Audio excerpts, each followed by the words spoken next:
జీవిత విధానాలన్నిటిలోనూ కూడా మనకు బాగా తెలుసు. యోబు నేను నీతిమంతుణ్ణే, నేను మంచివాణ్ణే అనేటువంటి భావన అతనిలో ఉంది. అతని యొక్క స్నేహితులు కూడా వచ్చి నువ్వు ఇలా చేసుంటావు, నువ్వు అలా చేసుంటావు, నువ్వు అలా ఉండుంటావు, ఈ తప్పు చేసుంటావు, ఆ తప్పు చేసుంటావు అని యోబు గారి మీద రకరకాల మాటలు వాళ్ళు కూడా మాట్లాడారు.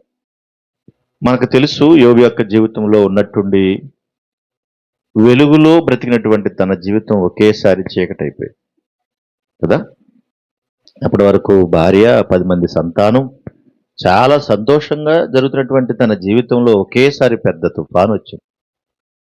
ఎలాంటి తుఫాను అంటే అది తిరిగి మరలా కోలుకోనంత పెద్దది.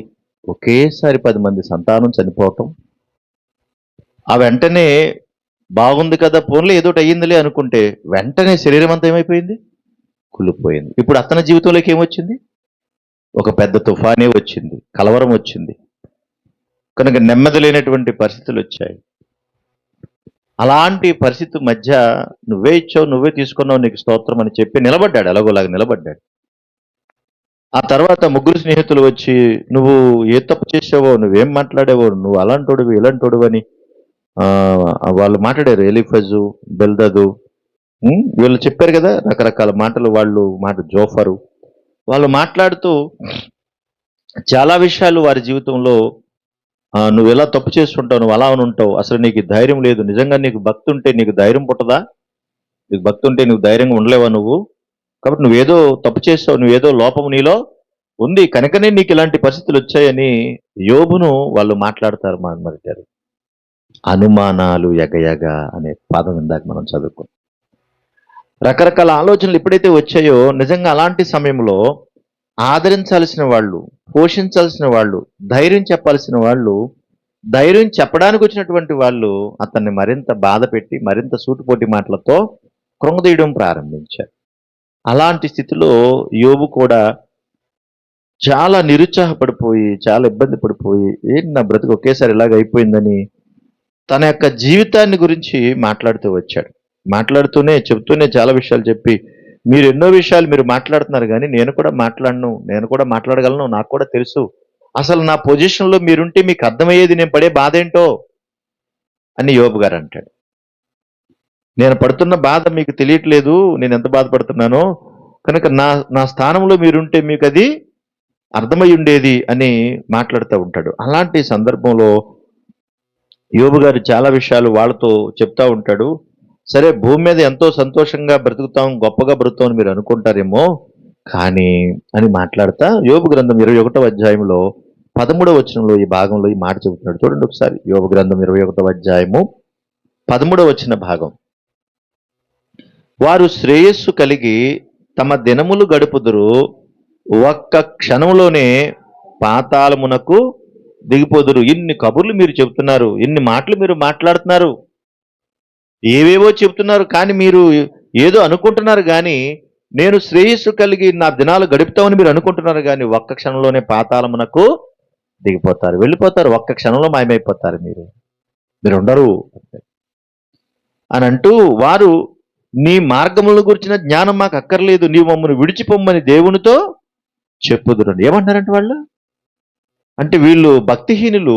ఈ భక్తిహీనులు వాళ్ళ బ్రతుకును వాళ్ళు వారి యొక్క జీవితం మీద, వారికి ఉన్న ప్రణాళిక మీద, వారికి ఉన్న దాని మీద ఆధారపడుతూ ఏం పర్వాలేదు, మా జీవితాలకి ఏంటి, ఏం డోకా లేకుండా మేము బ్రతుకుతున్నాం, కాబట్టి మాకు శ్రేయస్సు కలిగి మేము బ్రతుకుతున్నాం, మాకేం భయం లేదు అని మీరు అనుకుంటున్నారు. మీరు భక్తిహీనులుగా ఉండి ఒక్క క్షణంలోనే మీరు వెళ్ళిపోతారు.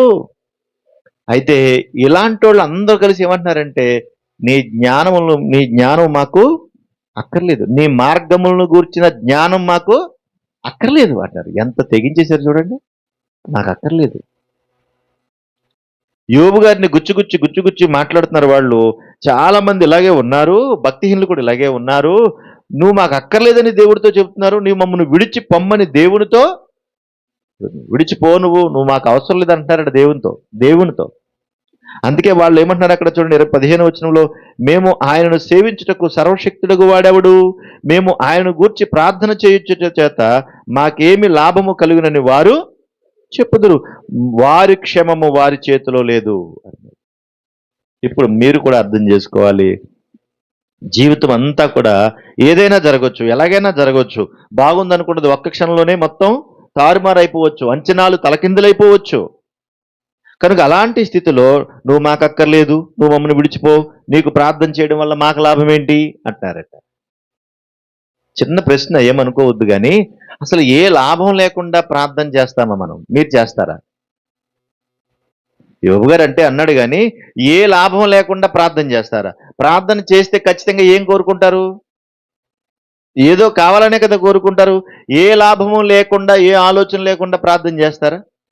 పౌలు గారు ఏ లాభాన్ని ఆశించి ప్రార్థన చేశాడు ఆయన? ఎక్కడైనా పౌలు గారి ప్రార్థనలో లాభం ఆశించి చేసిన ప్రార్థన ఒక్కడైనా చూపించండి బైబిల్లో. ఎక్కడ మనకి కనబడదు. అసలు ఆయన గురించి ఆయన చేసుకున్న ప్రార్థనే కనబడదు.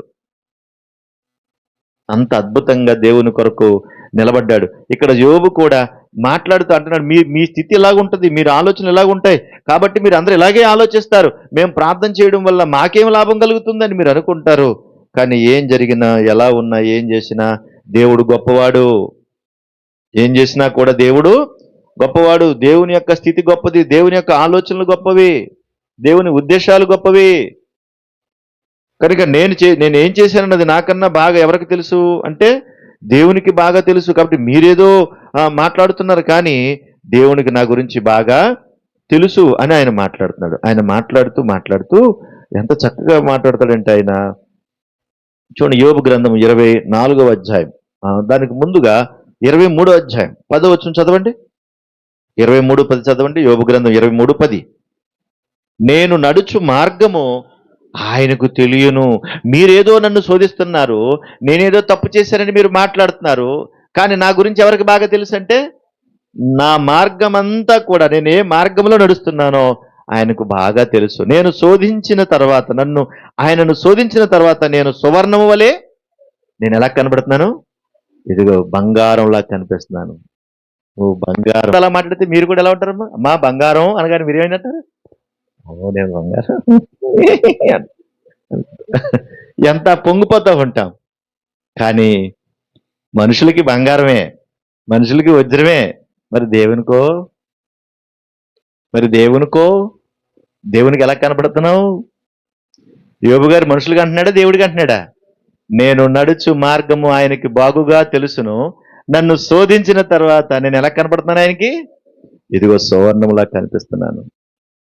నా గురించి ఆయనకి బాగా తెలుసు అంటున్నాడు. మనుషుల గురించి చెప్పట్లా, దేవుని గురించి చెప్తున్నాడు. నా గురించి ఆయనకి బాగా తెలుసు అని అందుకే చెప్పగలుగుతున్నాడు.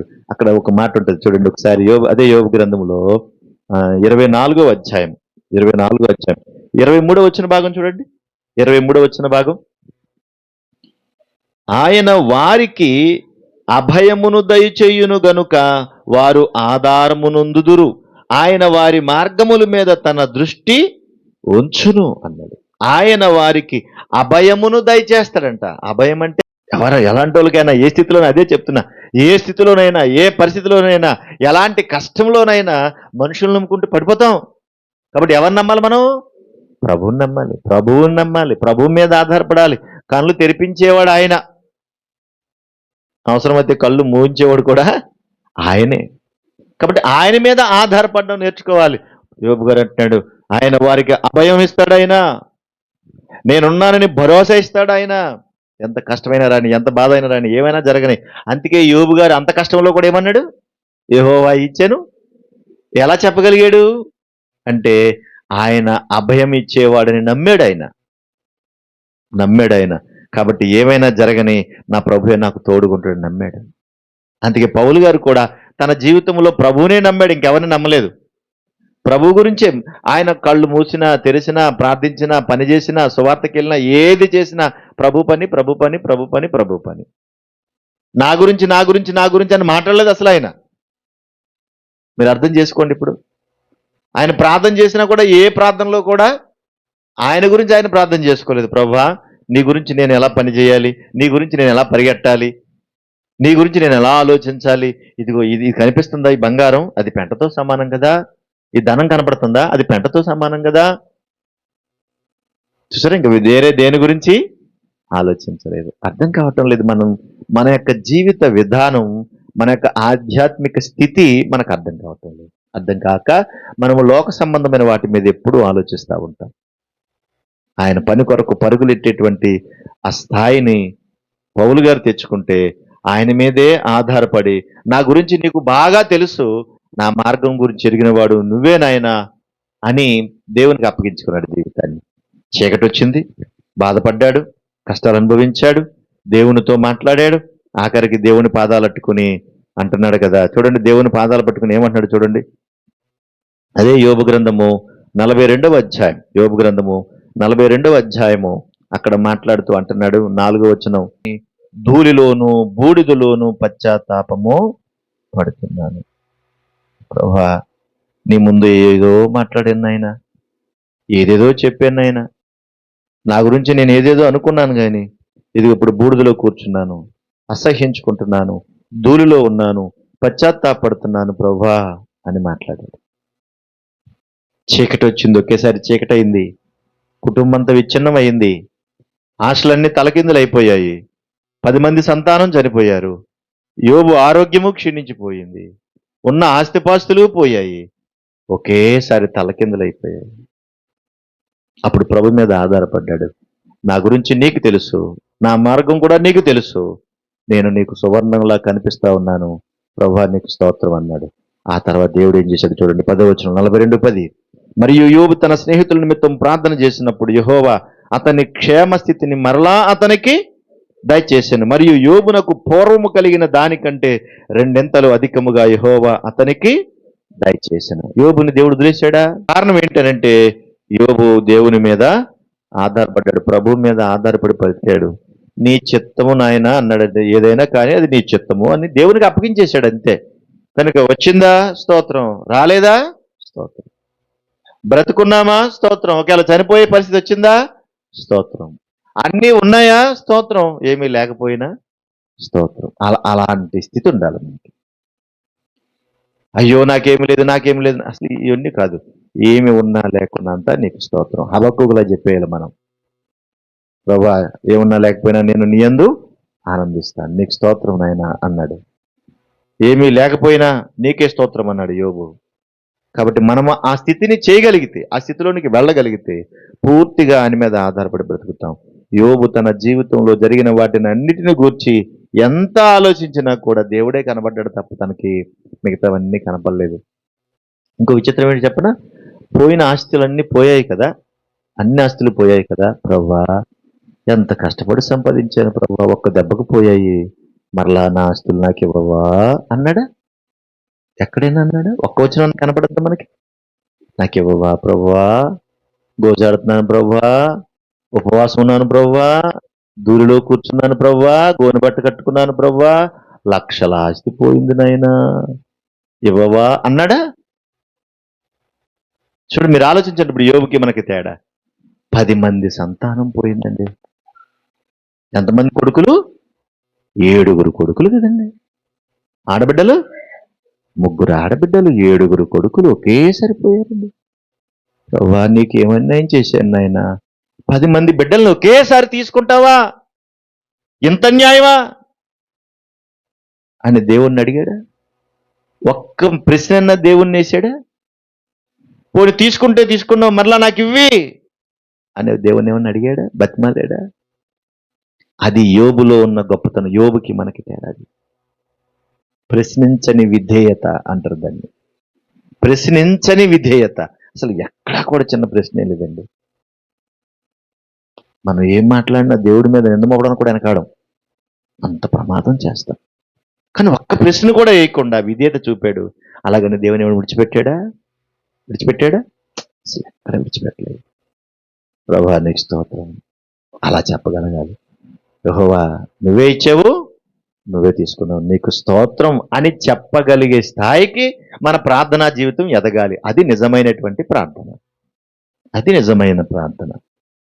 మన ప్రభువు కూడా అలాగే ప్రార్థన చేశాడు. ఆయన ఎక్కడైనా చూడండి, ఎక్కడైనా ఆయన గురించి ఆయన ప్రార్థన చేసుకున్నాడా? చేశాడండి ఎక్కడైనా? ప్రభా ప్రజలందరికీ సమాధానం చెప్తూ ఉండేవాడు, సువార్త చెప్తూ ఉండేవాడు, ప్రజలందరి కొరకు ప్రార్థన చేస్తూ ఉండేవాడు. ప్రభా ప్రభా ప్రభా ప్రభా అని ఎప్పుడు కూడా తన గురించి ఏమీ చేసుకోలేదు. తండ్రి నీ చిత్తం నీ చిత్తం నీ చిత్తం నీ చిత్తం అన్నాడు. అంతేకాదు, ప్రభువా మరి నాకు 33 సంవత్సరాలు ఇచ్చావు తండ్రి, ఎక్కడ సరిపోద్ది సమయము, ఇంకా కొంత సమయం ఇస్తేనే కానీ కొంచెం సువార్త చేస్తాను, ఇంకో 2-3 సంవత్సరాలు పెంచు అని ప్రభువుని అడిగాడా? అడగలా. ఆయన జీవితంలో ఎంతవరకు ఇచ్చాడో తెలుసు, ఇచ్చిన దాన్ని ఎలా ఉపయోగించుకోవాలనుకుని పరుగులు ఎత్తాడు ఆయన. మన జీవితంలో కూడా అంతే. మన జీవితంలో కూడా చీకటి వస్తుంది. చీకటి ఎప్పుడు వస్తుందో తెలియదు, ఎప్పుడు ముగిసిపోద్దో తెలియదు. తెలియక ముందే మరి మనం ఏం చేయాలా? వెలుగులో ఉన్న మనము, చీకట్లో బోల్డు మంది బ్రతుకుతున్నారు, మనం ఏం చేయాలి? ఆ చీకట్లో ఉన్న వారిని వెలుగులోకి నడిపించాలి. మనకి సమయం లేదు.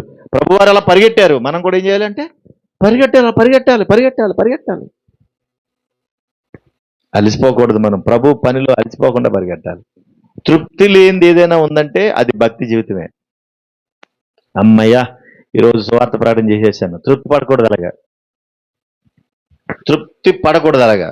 కడుపు చూడండి, తిన్నావు కదా చాళ్లే, ఇంకా ఎక్కువ తినకు అని చెప్తుంది కడుపు. కానీ సువార్త అలా చెప్పదు, ప్రభు అలా చెప్పడు. ప్రభు అలా చెప్పడు. ఇక్కడికి వెళ్ళి వాక్యం చెప్పొచ్చావా, వెరీ గుడ్, చూడు ఆ భవనం చూడు, ఎంతమంది ఉన్నారు అక్కడ, చూడు ఎలా ఉన్నారు, చూడు వాళ్ళు ఎలా బతుకుతున్నారు, చూడు వాళ్ళని మరి మాట్లాడవా, వాళ్ళని కాపాడవా, వాళ్ళతో చెప్పవా, వాళ్ళ చీకట్లో ఉన్నారు మాట్లాడవా మరి అంటా ఉంటాడు. తృప్తి లేదు దానికి, తృప్తి లేదు దానికి. కడుపుకు తృప్తి ఉంటుందేమో, ఒకవేళ ఆస్తి కూడా తృప్తి ఉంటుందేమో, మనం కట్టుకున్న దానికి కూడా తృప్తి ఉంటుందేమో, కానీ సువార్త పనిలో, దేవుని పనిలో తృప్తి అనేది ఉండకూడదు. తృప్తి ఉండకూడదు. మరణం మన ఎదుటికి వచ్చినా కూడా, చచ్చిపోతూ కూడా కొంతమందికి వెలుగులోనికి నడిపించి చచ్చిపోవాలి.